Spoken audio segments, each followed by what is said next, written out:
ایک سوال انہوں نے یہ پوچھا ہے کہ جی زیارت پر جانے والوں کے لیے کچھ خصوصی ہدایات، زیارت کے میں آپ کو ایک حوالہ دیتا ہوں، وہاں آپ جا کے ذرا دیکھیے گا، مفاتیح الجنان آپ اٹھائیے گا تو آپ لوگوں کے گھر میں بھی ہوگی انشاءاللہ العزیز، اس میں آداب زیارت کے آداب وہ دیے ہوئے ہیں وہاں پر، وہ تو تفصیل ہے اس کی، وہ اس کی تفصیل ہے کہ مثلا آپ کو جو ہے مثلا حتیٰ بعض جگہ پر بعض فقہی کتابوں میں بھی آداب سفر سے شروع ہوتا ہے آداب زیارت، کہ سفر کے آداب کیا ہیں، آپ نے بالآخر سفر بھی تو لوگوں کے ساتھ کرنا ہے نا، اس میں آپ کو کن چیزوں کا خیال رکھنا ہے۔ تو میں نے کہا نا اگر دیکھا جائے تو یہ ایک ہی کافی تھا آج کی کلاس کے لیے، لیکن میں اس کو بہت ہی مختصراً آپ لوگوں کی خدمت میں عرض کروں، باقی آپ خود تھوڑا سا ہوم ورک کریں کہ آپ اس کو مفاتیح میں ذرا جا کے دیکھیے گا۔ آداب زیارت ہیں، کچھ آداب زیارت ہیں جو عمومی ہیں اور کچھ خاص، مثلا امام حسین علیہ السلام کی زیارت کے آداب ہیں۔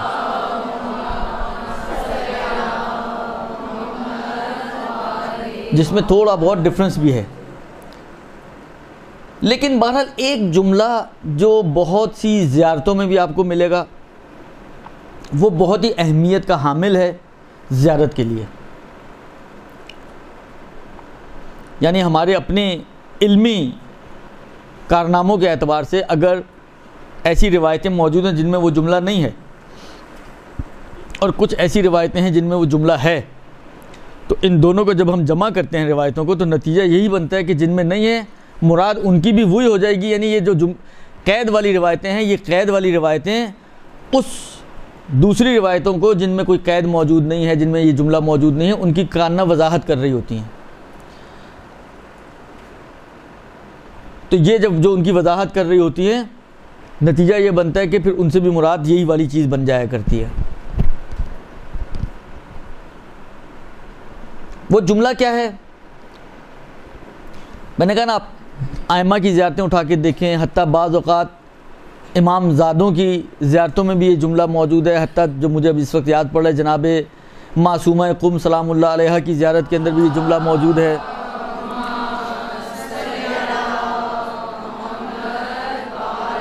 یعنی ان کی زیارت کے حوالے سے تو یہ جملہ ہے خاص، یہ قابل اہمیت ہے، اور وہ ہے عارفاً بحقہ، یعنی زیارت ایسی ہونی چاہیے کہ جس کی زیارت کے لیے جا رہے ہیں اس کے حق کو پہچانے آپ کہ یہ ہستی کون ہے۔ مثلا آپ امیر المومنین کی زیارت کے لیے جا رہی ہیں، آپ اہل بیت علیہ السلام میں سے کسی کی زیارت کے لیے جا رہی ہیں، ائمہ علیہ السلام کی، آپ عارفاً بحقہم، یعنی آپ کو اتنی معرفت ہونی چاہیے، اتنی سمجھ ہونی چاہیے، اتنا آپ کے ذہن میں اعتقاد اور عقیدہ ہونا چاہیے کہ یہ جس ہستی کی میں زیارت کرنے جا رہی ہوں، یہ وہ ہستی ہے کہ جو واجب الاطاعت ہے خدا کی طرف سے، یہ وہ ہستی ہے کہ جو منصب الہی کے اوپر فائز ہے اور خدائی عہدیدار ہیں یہ شخص، یہ وہ ہستی ہے کہ جن کی اطاعت کا طوق ہماری گردن میں موجود ہے، یہ امام برحق ہیں کہ جن کو پروردگار عالم نے منصب امامت عطا کیا ہے۔ یہ میرے اور آپ کے بنائے ہوئے امام نہیں ہیں کہ پتہ ہی نہیں ہم کس کو امام بنا رہے ہیں، یہ وہ ہیں کہ جن کو اللہ نے امام بنایا ہے، کہ ظاہراً دعائے ندبہ میں ایک جملہ آپ لوگ پڑھتے ہیں کہ وَشَرَطْتَ عَلَيْهِمُ الزُّهْدَ وَعَلِمْتَ مِنْهُمُ الْوَفَا، خدا نے اے اہل بیت آپ لوگوں پر زہد کو شرط کیا، یعنی آپ کے لیے پروردگار عالم نے زہد کو بے عنوان شرط کہ اگر امام بننا ہے تو مثلا زاہد بننا ہوگا، وَعَلِمْتَ مِنْهُمُ الْوَفَا، اور جانتا تھا خدا کہ آپ اس شرط پر عمل کریں گے، آپ اس شرط کو وفا کریں گے۔ یہ وہ ہستیاں ہیں، یہ انتہائی اہمیت کا حامل ہے یہ جملہ۔ آپ دیکھیے، اب بعض چیزیں ایسی ہیں کہ صحیح ہے بولنے کی حد تک تو میں بتا رہا ہوں آپ کو، لیکن شاید ممکن ہے پریکٹیکلی اتنی آسان نہ ہوں، لیکن بہرحال یہ چیزیں تھیں۔ علامہ مجلسی کا نام آپ لوگوں نے سنا ہوگا، ان کے پدر بزرگوار جناب تقی مجلسی، علامہ مجلسی محمد باقر مجلسی اور ان کے پدر بزرگوار تقی مجلسی. ان کے پدر بزرگوار کے بارے میں نقل کیا جاتا ہے کہ یہ اتباعت عالیہ کی زیارت کی غرض سے نجف آئے.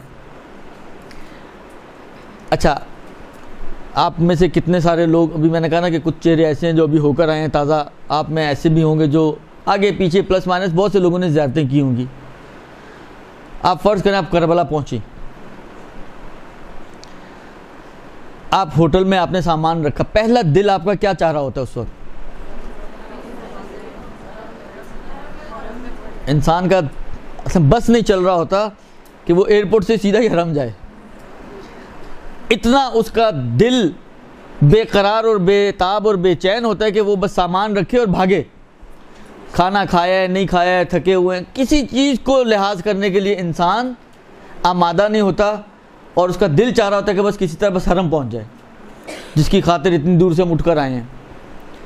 مثلا یہی کام امیر المومنین کے حرم میں، مثلا جب آپ نجف پہنچتے ہیں اس وقت بھی یہی کیفیت ہوتی ہے انسان کی کہ انسان کا بس دل چاہ رہا ہوتا ہے کہ کسی طرح پہنچ جائیں ہم حرم میں. اب آپ دیکھیں یہ ہماری کیفیت ہے، جذبات ہیں نا یہ ہمارے. یہ جناب تقی مجلسی صاحب جب نجف پہنچے تو حرم نہیں گئے. کیوں نہیں گئے؟ کہتے ہیں انہوں فرماتے ہیں کہ میں نے یہ سوچا کہ میں ابھی اپنے آپ کو اس قابل نہیں پا رہا کہ میں اس بارگاہ میں حاضر ہو سکوں. پھر کیا کیا انہوں نے؟ کہتے ہیں یہ نجف کے باہر ایک مقام امام زمانہ علیہ السلام ہے، کہتے ہیں میں وہاں چلا گیا اور وہاں جا کے میں نے عبادتیں اور ریاضتیں شروع کر دیں. کہتے ہیں 10 دن کا وقت گزرا، یعنی 10 دن وہ حرم نہیں گئے ہیں، نجف میں موجود ہیں لیکن 10 دن حرم نہیں گئے ہیں، اس لیے کہ اپنے آپ کو یعنی یوں سمجھ لیں کہ اپنا زنگ اتار رہے ہیں تاکہ وہ جو ریز اور وہ جو روحانیت ہے اس حرم کی اس کو اپنے اندر سمو سکیں. 10 دن بعد کہتے ہیں کہ میں نے محسوس کیا کہ حجاب میری آنکھوں سے ہٹ رہے ہیں. کہتے ہیں اس کے بعد میں حرم میں داخل ہوا. پھر یہ واقعہ لمبا ہے، یہ زیارت جامعہ کے حوالے سے یہ واقعہ ملتا ہے، میں اس کی تفصیل میں بھی نہیں جا رہا، لیکن صرف مجھے بتانے کا مقصد یہ تھا کہ دیکھیں یہ کیفیت ہمارے اندر، ہمارے پاس تو مشکل ہوتا ہے کہ ہمارا پورا ٹرپ ہی 10 دن کا ہے.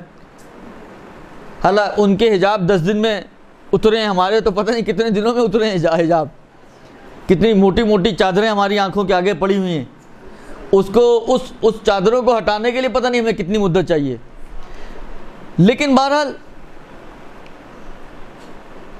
جب انسان ان اتباعت عالیہ میں جاتا ہے تو ہمیں جانے سے پہلے تھوڑا سا اپنے آپ کو آمادہ کر لینا چاہیے، کیونکہ وہاں پہ تو یہ ٹائم نہیں ملنا 10 دن کا. لیکن بالآخر ہم جب دیکھیں مشکل ہم کیا ہوتی ہے، ہم جب پہنچتے ہیں نا، ہماری جو مشکلات ہیں وہ یہ کہ ہمارے گرد ایک اتنی گہری سمجھیں ایک آلودگی کی چادر ہوتی ہے کہ جب ہم وہاں پہنچتے ہیں تو وہ اثرات ہماری روح پر نہیں آ پاتے، ہم ان اثرات سے فائدہ نہیں اٹھا پاتے. لہذا جیسے جاتے ہیں ویسے ہی واپس آ جاتے ہیں. جاتے ہوئے بھی فلائٹ میں نماز نہیں پڑھی تھی، آتے ہوئے بھی فلائٹ میں نماز نہیں پڑھی.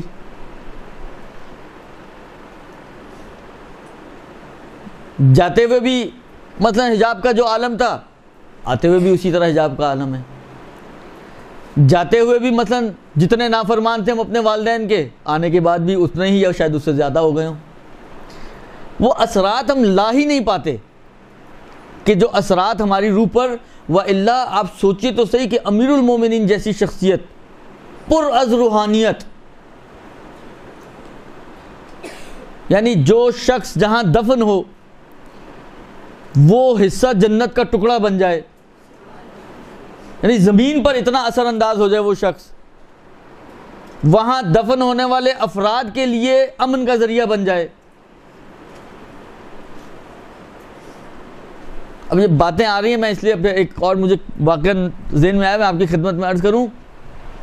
آپ لوگ زیارت پہ جاتے ہیں، وہاں پر ایک حالت زیارت کہہ لیں یا جو بھی بہرحال ایک قبر ہے صافی صفا کی، اگر آپ میں سے کوئی گیا ہو وہاں پر تو یہ جہاں پر امیر المومنین کا مضیف ہے، کھانا دسترخوان ملتا ہے امام کا، اسی لائن میں سیدھا آگے نکل جائے انسان جو چیک پوسٹ آتی ہے اس کو کراس کرے گا تو اس کے سامنے ہی ہے ایک مقبرہ ہے صافی صفا کا. یہ یمن کا رہنے والا ایک شخص تھا. امیر المومنین وہاں تشریف فرما تھے. امیر المومنین دیکھا کہ ایک شخص آ رہا ہے, سواری کے اوپر سوار ہے, اور ایک اس نے تابوت اس کے اوپر باندھا ہوا ہے. قریب پہنچا تو امیر المومنین نے پوچھا کہ یہ کیا ہے اور تم کون ہو اور کہاں سے آئے ہو؟ کہا یہ میرے باپ کا جنازہ ہے اور میں یمن سے آیا ہوں اور میں اس کا بیٹا ہوں. تو کہا کہ کیوں تم یہاں اس کو کیوں لے کر آئے ہو, وہیں کیوں نہیں دفن کیا؟ کہا میرے باپ کی وصیت تھی, میرے باپ کی وصیت تھی کہ مجھے نجف میں دفن کیا جائے. کہا کیوں؟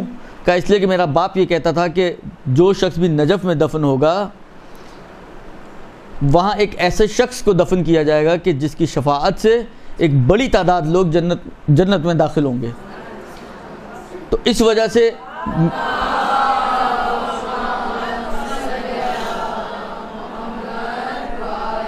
میرے باپ نے یہ وصیت کی تھی. تو امیر المومنین نے اس کے فرزند سے سوال کیا تمہیں پتہ ہے وہ شخص کون ہے؟ کہا نہیں میں نہیں جانتا. 3 مرتبہ بعض روایتوں میں کہ 3 مرتبہ مولا نے قسم کھا کے کہا واللہ وہ شخص میں ہوں, واللہ وہ شخص میں ہوں, واللہ وہ شخص میں ہوں. تو یہ ایسی سرزمین ہے جہاں اتنی برکتیں ہیں. اب ہم جائیں اور بغیر برکت کے اسی کے طرح جیسے تھے ہم ویسے ہی اٹھ کے آ جائیں تو دیکھیں دینے والوں میں تو کوئی کوتاہی نہیں ہے. اگر کہیں گڑبڑ ہے تو وہ پھر ہمیں میں ہے, ان میں تو کہیں کمی نہیں ہے, نہ بخل ہے نہ کوئی کوتاہی ہے. وہ تو کریم ابن کریم ہستیاں ہیں, ان کی عطا کی کوئی حد و حدود نہیں ہے. لہذا اہم چیز جو ہے وہ یہ ہے کہ معرفت حاصل کریں اور اس معرفت کے ساتھ زیارت کو انجام دیں. اپنے آپ کو جانے سے پہلے آمادہ کریں ان بارگاہوں اور ان مزارات پر حاضری کے لیے اور ان کے فیوزات کو حاصل کرنے کے لیے, تاکہ جب جائیں تو خالی ہاتھ واپس بہرحال نہ آئیں. امیر المومنین کی زیارت ہو, امام حسین کی زیارت ہو, حضرت عباس کی زیارت ہو, کاظمین کی زیارت ہو, سامرہ کی زیارت ہو, یہ سب کے سب وہ ہستیاں ہیں کہ روایتوں کے مطابق جو ان کی درگاہ پہ جاتا ہے وہ خالی ہاتھ واپس نہیں آتا. تو یہ ایک بہت اہم چیز ہے زائروں کے لیے, جو چاہے امام رضا کی زیارت کے لیے جا رہے ہوں, چاہے کربلا اور نجف اور کاظمین اور سامرہ کی زیارت کے لیے جا رہے ہوں, چاہے وہ ائمہ بقی کی زیارت کے لیے جا رہے ہوں. صحیح ہے ائمہ بقی کی مظلومیت یہ ہے کہ ان کے مزارات آج بھی منہدم ہیں, ان کے قبروں پر آج بھی سایہ موجود نہیں ہے, لیکن یہ ان کی مظلومیت ہے کہ نہ ان کو زندگی میں چین لینے دیا گیا, نہ ان کی شہادت کے بعد ان کو سکون و آرام اور چین سے قبر میں سونے دیا جا رہا ہے. لیکن بہرحال فیوزات تو ان کے بھی اسی طرح ہی ہیں نا. مگر اگر امام حسین کی قبر مبارک منبع فیض ہے تو کیا امام حسن مجتبیٰ کی قبر مبارک منبع فیض نہیں ہوگی؟ اگر کاظمین و سامرہ کے ائمہ کی قبور جو ہے وہ منبع فیض ہیں تو کیا امام باقر و امام صادق و امام سجاد کی قبریں منبع فیض نہیں بنیں گی؟ وہ بھی اسی طرح منبع فیض ہیں. بلکہ میں آپ کی خدمت میں عرض کروں, آغا وحید حفظہ اللہ تاکید کیا کرتے ہیں کہ جس طریقے سے ہم باقی ائمہ کی قبروں پہ جب داخل ہوتے ہیں کتنا پہلے ہم جوتے اتار دیتے ہیں. وہ ان کی تاکید ہے کہ آپ کوشش کریں کہ جب آپ بقی میں داخل ہوں تو جوتے اتار کے داخل ہوں, یہ بھی تو ائمہ کا حرم ہے.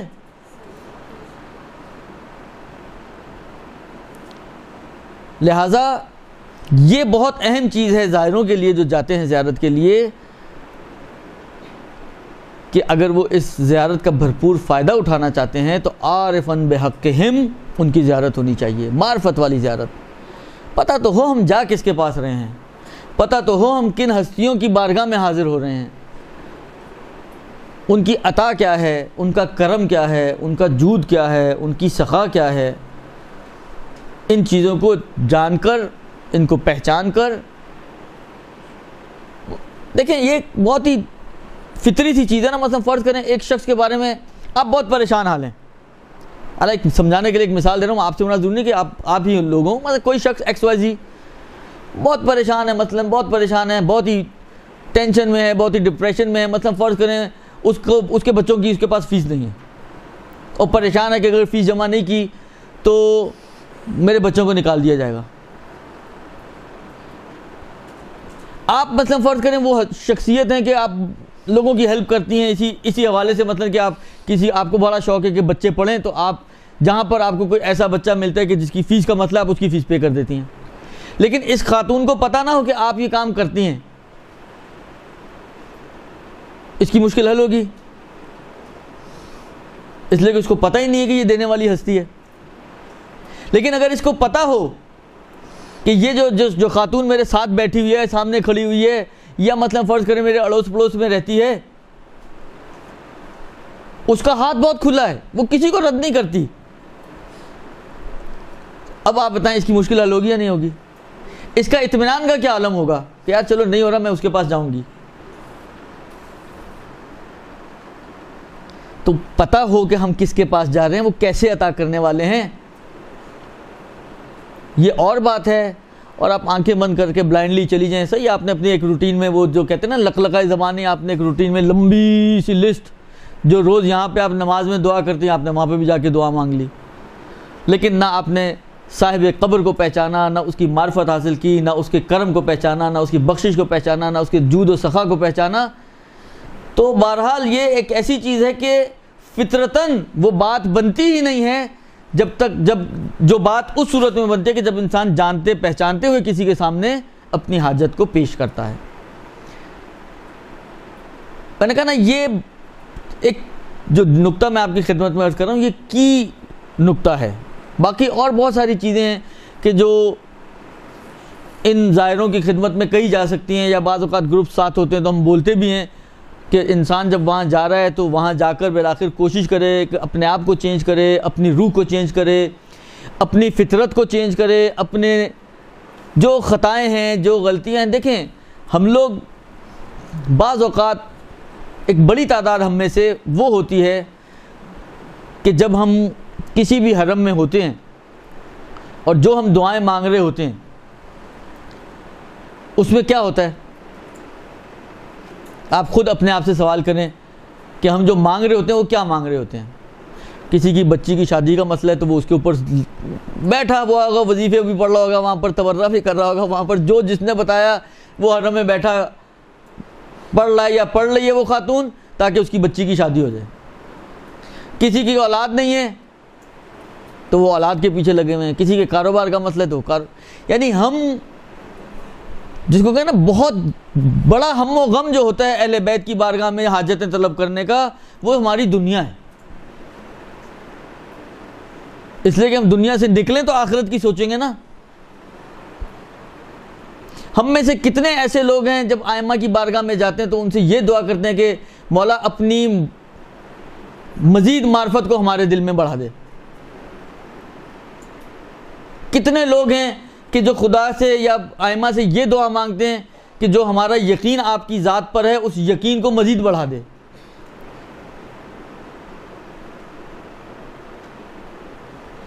ایک بہت بڑا کمال امام سجاد علیہ السلام کا جو ہے،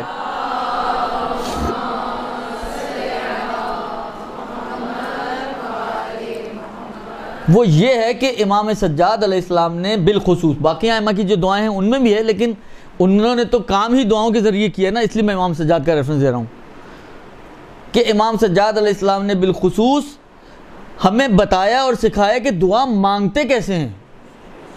یقین مانیں اگر ائمہ کی، میں یہ اکثر یہ جملہ کہتا ہوں عرفہ کے حوالے سے، آپ دیکھیں عرفہ میں حاجی جاتے ہیں، اگر آپ میں سے کوئی جا رہا ہو آپ غور کیجئے گا، عرفہ میں حاجی ہوتے ہیں تو ہر طرح کا حاجی ہے نا، شیعہ بھی ہے اور اہل سنت سے بھی ہیں. اکثر شیعہ گروپس بیٹھے دعائے عرفہ امام حسین علیہ السلام پڑھ رہے ہوتے ہیں، اور بالآخر دیکھیں جو اہل سنت حضرات وہاں پر موجود ہوتے ہیں تو ایسا نہیں کہ وہ وہاں پہ بیٹھے لوڈو کھیل رہے ہوتے ہیں، وہ بھی دعائیں مانگ رہے ہوتے ہیں. یعنی وہ دن ہی دعاؤں کا دن ہے. یعنی آپ سوچیں اس دن کا روزہ مستحب ہے، لیکن اگر یہ آپ کی دعاؤں میں رکاوٹ بن رہا ہے تو پھر اس کو ریکمینڈڈ ہے کہ پھر روزہ نہ رکھو. دعا کی اہمیت اتنی زیادہ ہے کہ روزہ چھوڑ دو لیکن دعا میں کمی نہیں آنی چاہیے. یہ ایسا دن ہے. تو ایسا نہیں ہے کہ دوسرے لوگ جو ہیں وہ وہاں پہ بیٹھے کوئی لوڈو کھیل رہا ہو تو کوئی اونو کھیل رہا ہو تو کوئی اور گیم کھیل رہا ہو. نہیں، وہ لوگ بھی دعائیں مانگ رہے ہوتے ہیں، لیکن آپ ان کے پاس تو وہ ذخیرہ ہے ہی نہیں نا جو ہمارے پاس موجود ہے.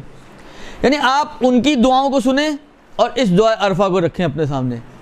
میں کہتا ہوں کوئی میچ ہی نہیں ہے ان دونوں کے اندر. وہ کس انداز سے مانگ رہے ہوتے ہیں اور امام حسین نے ہمیں کیا انداز سکھایا ہے. ان دونوں چیزوں میں کوئی میچنگ ہی نہیں ہے. یعنی یہ میں مبالغہ نہیں کر رہا ہوں، میں بالکل حقیقت بات آپ کو بتا رہا ہوں. آپ صرف دعائے عرفہ کے جملے دیکھیں امام حسین نے کہاں کہاں اور کس کس چیز کی طرف نگاہ کی ہے.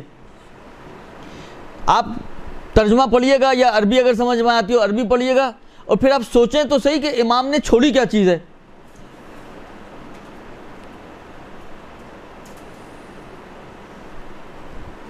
اتنی جامع، اتنی بہترین، اتنے پیارے انداز سے. دعا میں جو سب سے پیاری چیز ہوتی ہے، جو سب سے قیمتی چیز ہوتی ہے نا، وہ یہ ہوتی ہے کہ انسان اپنے آپ کو پس سے پستر شو کرے اور خدا کو بلند سے بلندتر شو کرے. آپ دعا عرفہ کو دیکھ لیں، اپنی کس پستی کا اظہار کیا ہے امام حسین نے اور خدا کی کس بلندی کا اظہار کیا ہے. یعنی جو تھیم ہے دعا کی کہ اپنے آپ کو جتنا نیچے لے جا سکتے ہو لے جاؤ اور خدا کو جتنا بلند کر سکتے ہو کر دو، وہ اس دعا میں آپ کو نظر آئے گی. یعنی اپنی کمال تھیم کے ساتھ یہ دعا پڑھی گئی ہے. اور صرف یہی دعا نہیں، آپ امام سجاد کی مکارم الاخلاق اٹھا کے دیکھیں، ابو حمزہ شمالی اٹھا کے دیکھیں آپ. یعنی یہ وہ چیزیں ہیں کہ جن کی طرف کبھی ہمارے، یعنی اگر یہ واقعی یہ دعائیں جنہوں نے نہ پڑھی تو ابھی بھی ان کے ذہن بھی نہیں جائیں گے کہ ہمیں اس چیز کو بھی مانگنا چاہیے، ہمیں یہ چیز بھی مانگنی چاہیے، ہمیں یہ طلب بھی کرنی چاہیے. لیکن یہ ائمہ ہیں جنہوں نے ہمیں ڈھنگ سکھایا اور طریقہ بتایا کہ صرف اپنی دنیا کے پیچھے نہ پڑے رہو. ایمان بھی تم نے خدا ہی سے مانگنا ہے، سلامتی ایمان بھی تم نے خدا سے مانگنی ہے، یقین بھی تم نے خدا سے مانگنا ہے، ثبات قدم بھی تم نے خدا سے مانگنی ہے، اپنی آخرت کے مراحل کی آسانی بھی تم نے خدا سے مانگنی ہے، اور باقی چیزیں جو ان دعاؤں میں موجود ہیں. لہذا جب ہم ان عتبات عالیہ کی زیارت کے لیے جائیں تو فوکس صرف دنیا پہ نہ ہو، اپنی آخرت، اپنی عاقبت، اپنا ایمان، ایمان کی سلامتی. ہم خدا سے زندگی بھر ایمان مانگتے رہے، خدا نے ایمان دے دیا، سلامتی نہیں مانگی تو کیا ہوگا؟ ممکن ہے یہ آخر وقت میں ایمان ہمارے ہاتھ سے نکل جائے. وہ تو مانگی نہیں تھے نا ہم نے خدا سے، جو مانگا تھا وہ مل گیا. یہ بھی نہیں ہم کہہ سکتے کہ ہماری دعا پوری نہیں ہوئی. لیکن جو نہیں مانگا تھا، فرض کریں تقدیر یہی ہو کہ مانگے بغیر نہیں ملے گا آپ کو سلامتی ایمان، نہیں مانگی تو نتیجہ یہ نکل سکتا ہے. ہوتا ہے آپ کے سامنے، ہوتا نہیں مگر شیعہ سنی نہیں بنتے کیا؟ کم مقدار میں ہیں لیکن بنتے تو ہیں. لہذا کوشش کریں کہ اپنی دنیا کے علاوہ آخرت کو فوکس کریں، زیادہ فوکس کریں. دنیا ایک گزر جانے والی چیز ہے، آخرت ابدی اور دائمی ہے. لہذا اس کے اوپر زیادہ انسان اپنے فوکس کرے. اس کے علاوہ میں نے عرض کیا نا کہ باقی آپ زیارت کے جو آداب ہیں ان کو آپ پڑھیں. یعنی یہ ایسی کتاب ہے کہ جو ہر گھر میں موجود ہے، مگر افسوس کی بات اور دکھ کی بات یہ ہوتی ہے کہ کتنے زائر ایسے ہیں جو جانے سے پہلے ایک مرتبہ اسے ان آداب زیارت کا مطالعہ کرتے ہیں اور پڑھتے ہیں چیپٹر کو 2 4 5 صفحے جتنے بھی لکھے ہوئے ہیں مفاتی میں، کتنے لوگ پڑھتے ہیں؟ اور پھر آنے کے بعد شکایت کریں مولانا نے تو کچھ بتایا ہی نہیں۔ ارے بھائی مولانا نے نہیں بتایا تو نہ بتائیں، اللہ نے آپ کو آنکھیں دی ہیں، اللہ نے آپ کو کتاب دی ہے، آپ خود پڑھ لیں۔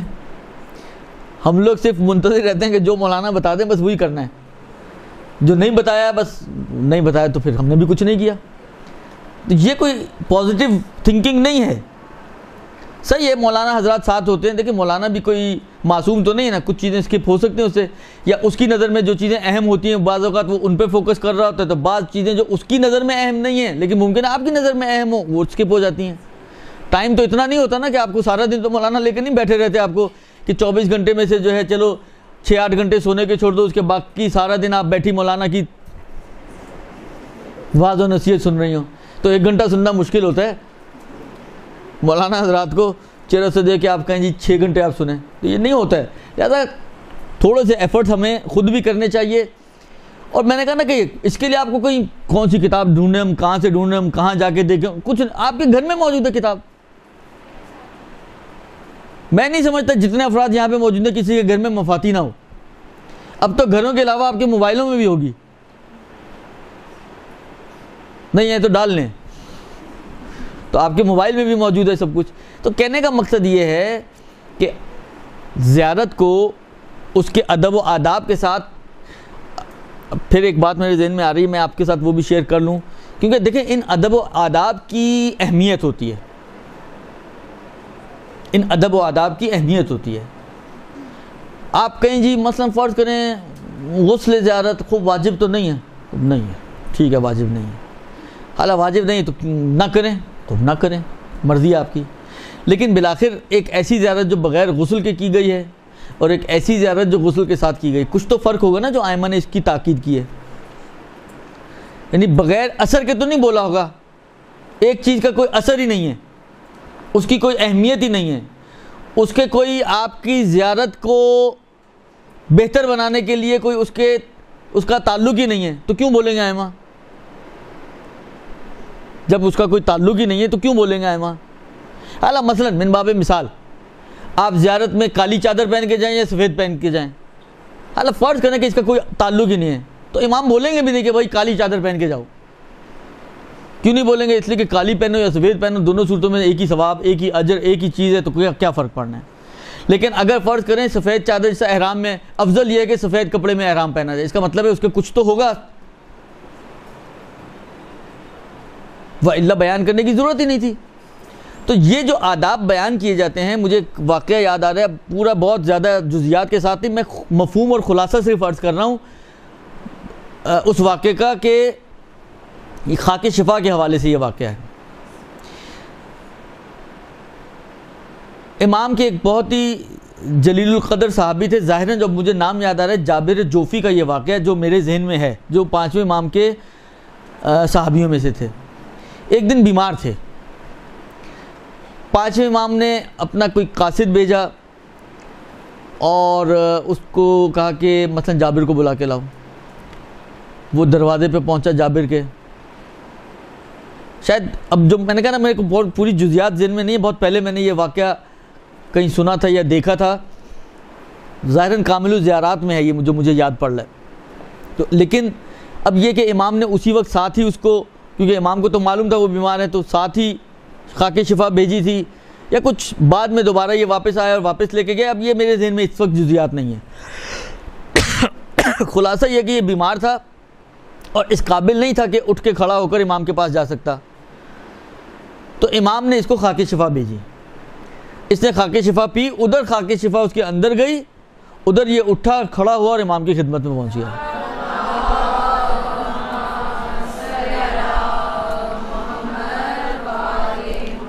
اور پھر جب امام کی خدمت میں پہنچا تو امام نے بتایا کہ میں نے خاک شفا بھیجی تھی جس کی وجہ سے تمہیں یہ حاصل ہوا، یہ فائدہ ہوا۔ اب اسی نے ظاہراً اسی روایت میں سوال کیا کہ مثلا فرض کریں مولا بہت سے لوگ خاک شفا استعمال کرتے ہیں مگر اس کا اثر نہیں ہوتا۔ اس روایت میں جو مجھے یاد آ رہا ہے مولا نے فرمایا تھا کہ وہی یہ چیز یہیں پہ سے آئی تھی کہ احترام، آپ کتنا اس مٹی کا احترام کرتے ہیں۔ اگر آپ نے اس مٹی کو احترام سے رکھا ہوا ہے یہ اپنا اثر رکھے گی. آپ نے اس کا احترام کھو دیا، بے احترامی جیسا ہمارے ہاں آہستہ آہستہ دیکھیں ہم لوگوں کی مشکلات یہ ہیں. ایک زمانہ تھا، میں نے شاید پہلے بھی یہ بات آپ لوگوں کی خدمت میں عرض کی تھی، ایک زمانہ تھا، حالانکہ ابھی میں جس اینگل سے بات کر رہا ہوں نا اس پہ آپ توجہ کیجیے گا. اب کیلو کال مت شروع کیجیے گا جی کنڈے کی نیاز صحیح ہے صحیح نہیں ہے، آیا یہ روایت کیسی ہے وغیرہ. میں اس کی جہت سے بھی بات نہیں کر رہا کہ سندن یہ روایت کیسی ہے اور یہ واقعاً کنڈے کی نیاز کی کوئی اہمیت ہے نہیں ہے، لیکن جو ہوتا تھا میں اس کی بات کر رہا ہوں کہ ایک زمانہ تھا جب یہ کنڈے کی نیاز پکائی جاتی تھی تو کس اہتمام سے پکائی جاتی تھی.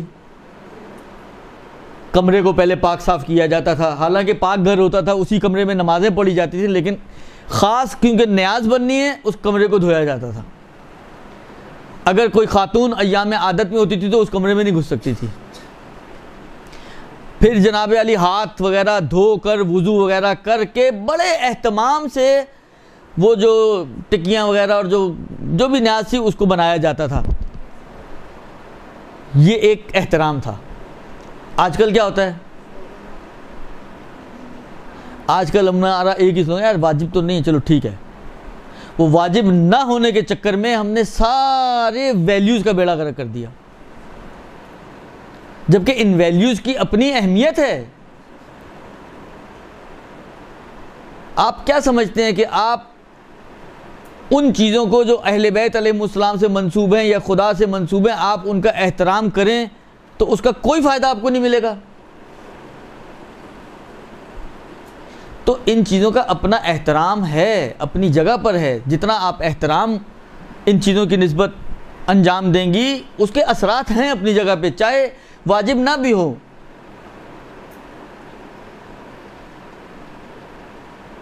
اسی طریقے سے زیارت کا بھی مسئلہ ہے کہ زیارت کے جو ادب و آداب بیان ہوئے ہیں آپ رعایت کرتے ہوئے ان آداب کی زیارت کریں. اس کی ایک اپنی اہمیت ہے، اس کی ایک اپنی ارزش ہے، اس کے ایک اپنے اثرات ہیں. اور آپ واجب نہ ہونے کے چکر میں سب کچھ چھوڑ دیں، نہ غسل کیا، نہ مثلا فرض کریں جن زیارتوں میں ہے کہ جی لباس صاف ستھرا پہنے، آپ نے وہی کپڑوں میں چلے گئے، نہ آپ نے معطر کریں اپنے آپ کو، نہ آپ نے عطر لگایا. مثلا فرض کریں ہے کہ جی آرام آرام سے قدم اٹھائیں، نہ آپ نے اس کا لحاظ کیا، بھاگتے دوڑتے وہاں پہنچ گئے. صحیح ہے زیارت تو ہو ہی جائے گی، لیکن پھر وہی والی بات آتی ہے کہ زیارت تو ہو جائے گی لیکن جو اثر اس زیارت کا ہے اور جو اثر اس زیارت کا ہے بہرحال اس میں فرق ہوگا. لہذا جب بھی آپ زیارت کے لیے جانا چاہیں تو ان ادب و آداب کا ضرور مطالعہ کریں جو آپ کی گھروں میں موجود ہے، مفاتیح میں موجود ہے، اور پھر جتنا ان چیزوں کا لحاظ رکھتے ہوئے آپ زیارت کریں وہ آپ کو اتنی ہی زیادہ فائدہ پہنچائے گی. برحمتك يا أرحم الراحمين وصلى الله على محمد وآله الطاهرين.